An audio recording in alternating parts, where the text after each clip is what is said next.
আলাইকুম আমার আদরের ভাই ও বোনেরা, আশা রাখি সকলে ভালো আছো, ভালো থাকো। সবসময় আল্লাহর কাছে এই দোয়াই করি। এই যে আজকের রেসিপিতে থাকছে ফুলকপি আর শোল মাছ, সাথে একটু সিম আছে, সাথেই থাকো।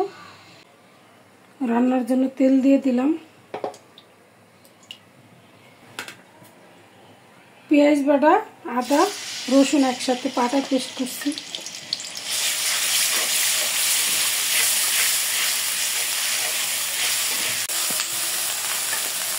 জিরা ধনিয়া বাটা,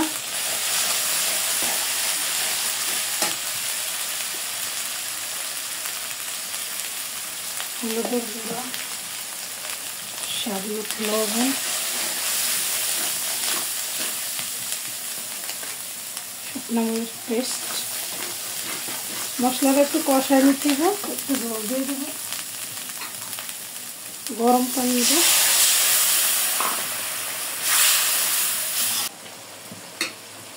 আর মশলা কষানো হয়ে গেছে, মাছ দিয়ে দেব।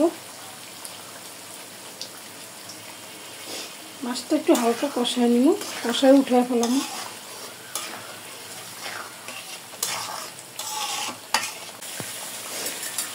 আমার মাছ কষানো হয়ে গেছে, আমি তুলে নেব। একদম ফ্রেশ মাছটা ছিল। দিয়ে দেব,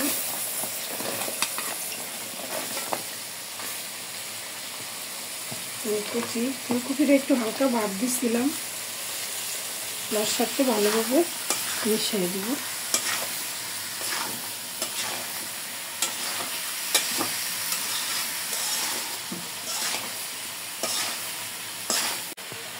একটু গরম পানি দিয়ে মশলা তরকারিটা কষা নিতে হবে।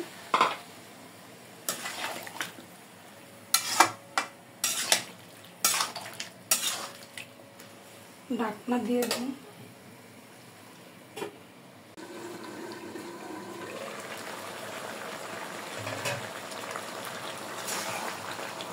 আমার তরকারি কষানো হয়ে গেছে।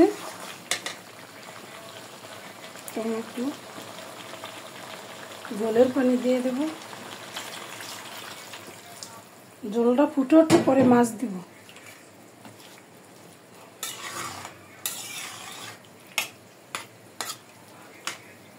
মাছ দিয়ে দেব, একদম ফ্রেশ মাছ, শোল মাছ। এইভাবে এই সমস্ত তরকারি দিয়ে, এখন ফুলকপি, সিম, টমেটো এগুলো দিয়ে তরকারি রান্না করলে অনেক মজা হয় শীতের সময়। আমার শোল মাছটা অনেক বড় ছিল, আমি অর্ধেকটা রান্না করে ফেলেছি, আর অর্ধেকটা আজকের জন্য নিয়েছিলাম। আর 5-6 মিনিট রান্না করব, তাহলে রান্না শেষ। একটু ঢাকনা দিয়ে দেব।